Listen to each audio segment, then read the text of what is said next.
Buenas noches, ¿cómo están? Esperamos que muy bien. En este video queremos contarles acerca del estudio de la biología reproductiva en Cenchrus ciliaris para fines de mejoramiento genético. En el marco de los Objetivos de Desarrollo Sostenible y en el contexto actual de cambio climático, comprender la base genética e identificar la influencia ambiental en el comportamiento reproductivo de una especie es fundamental tanto para ampliar y conservar la variabilidad genética intraespecífica, es decir, dentro de la misma especie, como también para contribuir a fortalecer la resiliencia y la capacidad de adaptación de los ecosistemas. Para contextualizar nuestro estudio, nos situaremos en la región noroeste de nuestro país, la Argentina. En esta región, una de las actividades agropecuarias más importantes es la producción ganadera, principalmente aquella que conocemos como cría bovina. Esta actividad se desarrolla en grandes extensiones, ya sea tanto de pastizal natural como de pasturas cultivadas o implantadas. En el último caso, una de las especies más utilizadas en la región es justamente Cenchrus ciliaris, también conocido como Buffelgrass. Ahora bien, el problema radica en que solo un cultivar, el cultivar Texas, es el más difundido. Esto conlleva la uniformidad genética y vuelve a los agroecosistemas vulnerables frente a condiciones climáticas cambiantes y extremas.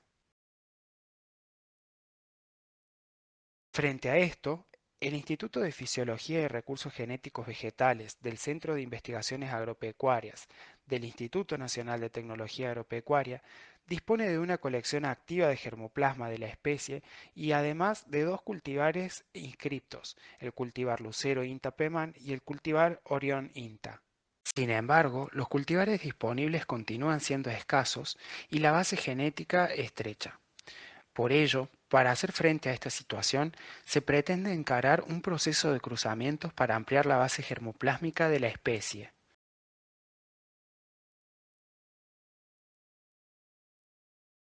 Veamos ahora algunas características generales de esta especie. Cenchrus ciliaris o Buffelgrass es una gramínea perenne de crecimiento primavero-estival. Su modo reproductivo es la apomixis apospórica facultativa. Es una especie predominantemente de polinización abierta cuya floración es escalonada. Comienza a fines de primavera y se extiende hasta principios del otoño. Teniendo en cuenta esto, surgió la pregunta, ¿cómo se comportan los individuos que van a ser involucrados en el proceso de cruzamientos? Antes que nada, aclararemos dos puntos fundamentales en este estudio. El primero de ellos es el modo reproductivo. Como se expuso anteriormente, nuestra especie, Cenchrus ciliaris o Buffelgrass, es una especie que se reproduce por apomixis apospórica facultativa. ¿Pero qué quiere decir esto? En líneas generales, en la reproducción sexual o anfimixis, la recombinación genética permite que la descendencia o progenie sea distinta a sus progenitores. Es decir, que el cruzamiento o apareamiento entre dos individuos distintos, en este caso los progenitores, redundará en la producción de semillas, y a partir de estas se originarán nuevos individuos distintos a sus progenitores. Por su parte, la apomixis permite la reproducción mediante semillas, pero sin recombinación genética. Es decir, en este caso, la descendencia o progenie será idéntica a su progenitor materno. Teniendo en cuenta estos conceptos, podemos definir a la apomixis facultativa como el modo de reproducción en el que coexisten en el mismo individuo la reproducción sexual y la reproducción asexual por apomixis. Un aspecto importante a tener en cuenta es que la prevalencia de cada una de ellas, tanto de la reproducción sexual como de la asexual por apomixis, varía a lo largo del periodo de floración debido, entre otros factores, a la influencia del ambiente. El segundo punto tiene que ver con la diferencia que existe entre la polinización abierta y la autopolinización. Como es sabido, la polinización es un proceso imprescindible para la formación de semillas. En el caso de la polinización abierta, un individuo dado necesitará de polen de otro individuo para poder producir semillas.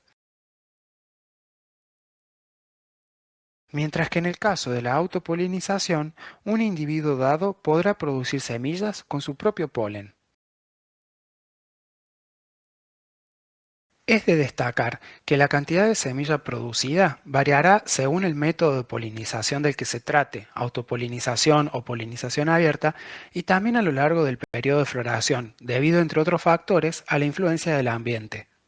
Ahora que aclaramos estos dos puntos y retomando la pregunta que nos habíamos hecho al principio acerca de cómo se comportaban los individuos disponibles en nuestro instituto, nuestro objetivo fue determinar, por un lado, el modo reproductivo de nuestros individuos y por el otro, la cantidad de semillas que cada uno produce tanto por polinización abierta como por autopolinización, considerando que estas características varían durante el periodo de floración y teniendo en cuenta la influencia del ambiente. Y de este modo, identificar el momento de floración óptimo para lograr cruzamientos exitosos.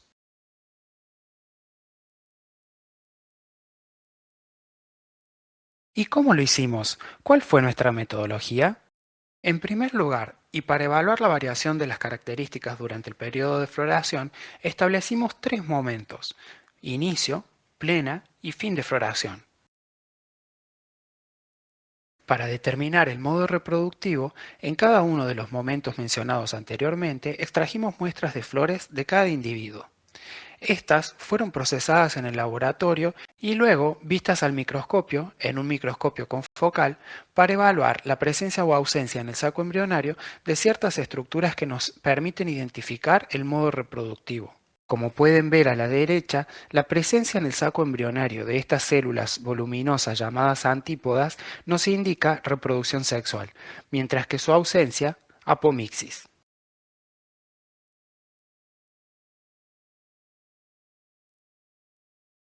Por su parte, para determinar la producción de semillas tanto por polinización abierta como por autopolinización, en cada uno de los tres momentos de floración definidos anteriormente, seleccionamos de cada individuo y en forma aleatoria, por un lado, panojas o inflorescencias que quedaron expuestas a polen extraño, en el caso de polinización abierta, y por el otro, panojas o inflorescencias que encerramos o clausuramos en tubos de acetato sellados con algodón para evitar la contaminación con polen extraño en el caso de autopolinización. Al cabo de un mes, cosechamos las panojas o inflorescencias y evaluamos la cantidad de semillas producida tanto por polinización abierta como por autopolinización.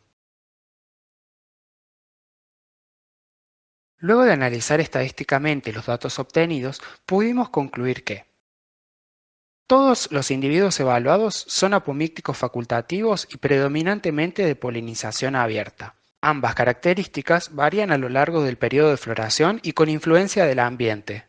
El momento óptimo para lograr cruzamientos exitosos es el inicio de floración. Muchas gracias y hasta la próxima.